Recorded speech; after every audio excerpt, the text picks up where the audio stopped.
Welcome back to our 10-part series about metacognitive therapy. Today is the 8th video in the series, and in the first 7 videos we covered different concepts and techniques that are commonly used in metacognitive therapy. Today is going to be a little bit different. MCT is just one of many different therapeutic approaches out there, and when choosing a therapeutic approach there are many things to consider, and honestly it can be a bit of a jungle. So today we're going to have a look at how MCT compares with other commonly used therapeutic approaches. We'll look at both how they're similar, how they're different, and what to be aware of when choosing your therapeutic approach. Now there's obviously way too many different therapeutic approaches to include all of them in one video, but I've chosen to include 3 of the ones that are commonly used for the same psychological challenges as we see MCT used for. So the 3 we'll have a closer look at today in comparison with MCT are Cognitive Behavioral Therapy, CBT for short, Acceptance and Commitment Therapy, also known as ACT, and Dialectical Behavior Therapy, or DBT for short. Let's start off by having a quick look at MCT, which hopefully at this point of the series we know quite well. So for now we'll just do a quick recap of some of the main things that set MCT aside from other therapeutic approaches. So as you probably know by now, MCT is built on a foundation that is not so much what we think, but more how we think about our thinking that can cause us psychological distress. MCT focuses on our beliefs about our thinking, such as worrying and rumination, and how these unhelpful thinking style can maintain psychological disorders. Practically, MCT is about stepping back and observing our thought processes. It's not about challenging the content of our thoughts like we see in cognitive behavioral therapy, but more about changing the relationship that we have with our thoughts. When MCT is used in therapy, we'll typically see that the psychologist or the therapist helps the client to identify the unhelpful metacognitive beliefs. We'll typically work with both awareness and regulation. So awareness is all about gaining a knowledge and an understanding of the metacognitive processes. The regulation part is about using different techniques to improve our relationship with our thoughts. Now we've covered both awareness and regulation in previous videos of this series, so if you want to know more about how MCT works, I do recommend you go back and watch those. One of the things that's most unique to MCT is its emphasis on the cognitive attentional syndrome, or CAS for short. CAS is a style of thinking that's dominated by extended thinking, unproductive coping strategies, and heightened self-focused attention. By targeting CAS,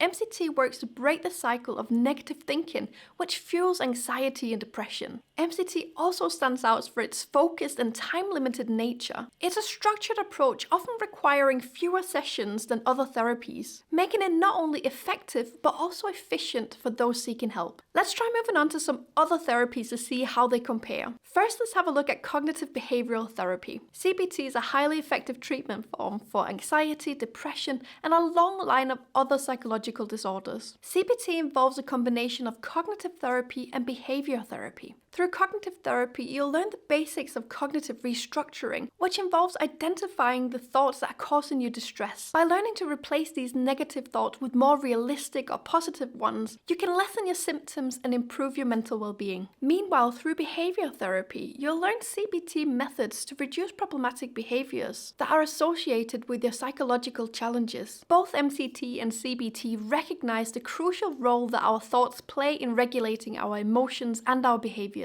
But the key difference lies in their approach to these thoughts. Where MCT focuses on the relationship with the thoughts and the thought processes, CBT focuses on the actual contents of the thoughts. We can say that the 2 therapeutic approaches both work with thoughts but on different levels. MCT works on the metacognitive level, whereas CBT works on the cognitive level. Both can be extremely helpful in treating different psychological disorders, and a lot of the time it really comes down to personal preference which one works best. We'll talk a bit more about how to choose the right therapeutic approach for you a bit later in the video. So while CBT is still considered the golden standard in many cases, MCT is showing really promising results as well. Next up, let's look at acceptance and commitment therapy, also known as ACT. During ACT, you'll learn to identify your life values and to act in accordance with those. Similar to what we see in MCT, ACT also values the role of mindfulness and acceptance. Both therapies encourage a non-judgmental awareness of thoughts and feelings. But what makes ACT unique is that it combines this mindfulness with a commitment to action aligned with personal values. It's not just about managing thoughts, but also about committing to actions that align with your personal values. Research shows that ACT can be particularly effective in treating treating anxiety and depression disorders. Now, the final therapeutic approach that I've chosen to include today is Dialectical Behavior Therapy, or DBT for short. DBT springs out of CBT and was originally developed to treat borderline personality disorder. Today, DBT is used to treat a variety of mental disorders, including anxiety disorders,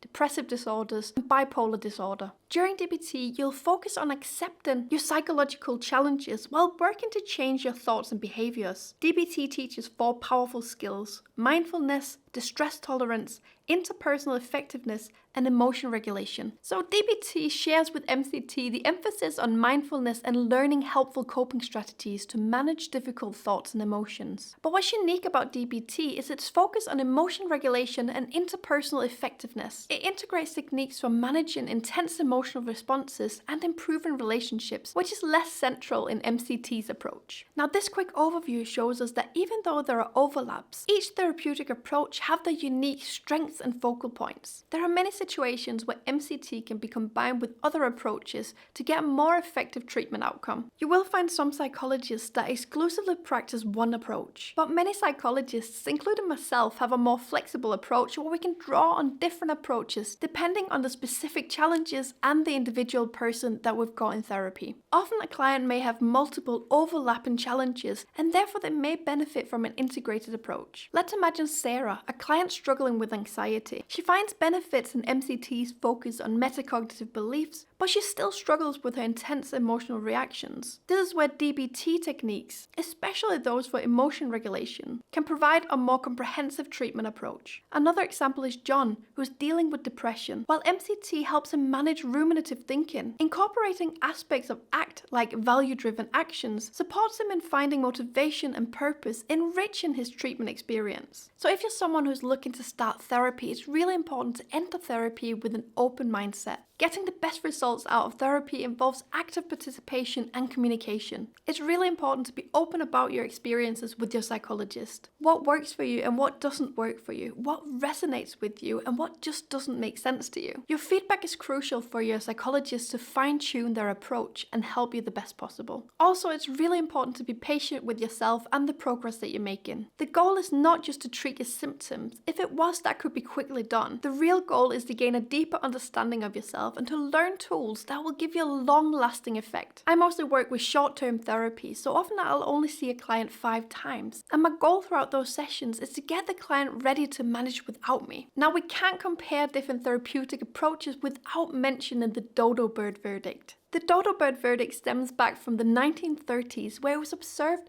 that therapy tended to yield the same outcomes regardless of their approach. This is where the concept of common factors stems from. Common factors are elements of therapy that are the same across different approaches. The common factors include things like hope, expectations, and the relationship with the therapist. Some argue that the common factors account for most of the benefits of psychotherapy, so that the therapeutic approach doesn't really matter at all. Particularly the therapeutic relationship and the client's active involvement in therapy have proven to be really important when predicting the outcomes of therapy. So because we know that the therapeutic relationship is crucial to therapy outcomes, it's really important that if you're seeing a psychologist that you don't feel comfortable with or connected to, that you act on that and you find another psychologist. I've heard people say things like they don't want to upset the psychologist by saying they want to end the sessions or find a new psychologist, but I can guarantee you that that will not happen. It's completely acceptable and expected that you find a psychologist that's a good match for you. So don't ever be fearful that you'll upset your psychologist. We fully understand the importance of a good therapeutic relationship. So overall, don't be afraid to experiment, both with the different therapeutic approaches